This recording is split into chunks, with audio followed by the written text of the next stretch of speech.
going on, guys? Hitting up some squats and benching at Revolution Gym in Tempe, Arizona. It's owned by Mike and Matt Peltz. Had a great time out here, getting to meet these guys, hanging out and stuff. We talk a lot online, me and Mike, so it was nice to finally put a face to our conversations. And you know, you get out here and you meet a lot of people, and sometimes it's a bit of a disappointment, but sometimes people actually, can carry a conversation and live up to their persona that they put online. Just kind of wanted to talk real fast about these pause squats and why I do them as you go through and watch. I'll go through the squat and then out of the hole.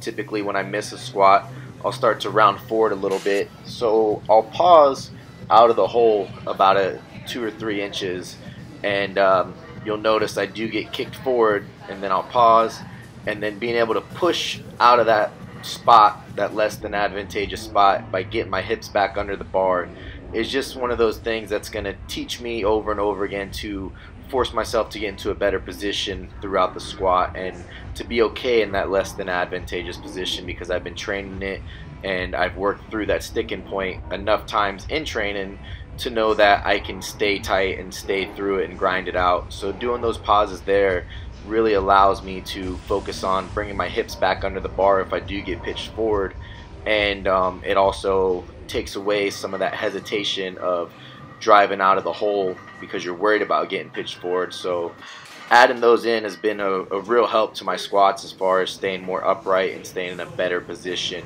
out of the hole. I know a lot of people pause in the hole, and I do that as well, but for me, I broke down my squat and kind of where I miss it and where I need work on it, and it's definitely in that position, anywhere from 3 to 6 inches out of the hole. As I start to get kicked forward a little bit, you'll notice my butt will come up just a little bit, shoot back, and then I'll re-drive my hips under the bar and get back under it. Typically, that's from lack of quad strength or quad size, or not being able to readily activate your quads driving out of the hole like you should. That's one way to fix it, by doing like front squats or leg presses or more quad dominant movements to build up bigger, stronger quads. For me, I feel like it's from the years of doing strongman training and stones and everything else that I got really strong in a kind of a rounded position. So when I do exercises like the safety squat bar or high bar squat or anything like that, I tend to round a little bit because that's my stronger position. So you always go more into your more advantageous position to complete the lift when it's a heavier lift.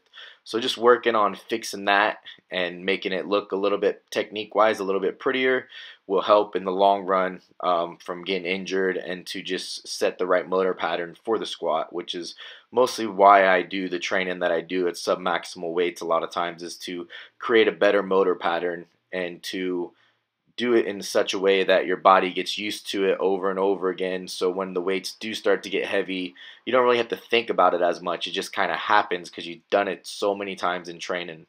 So if you're getting stuck, or if you're rounding over in that position, try doing the pauses out of the hole instead of pauses in the hole and see if that helps. Until next time, guys, take care.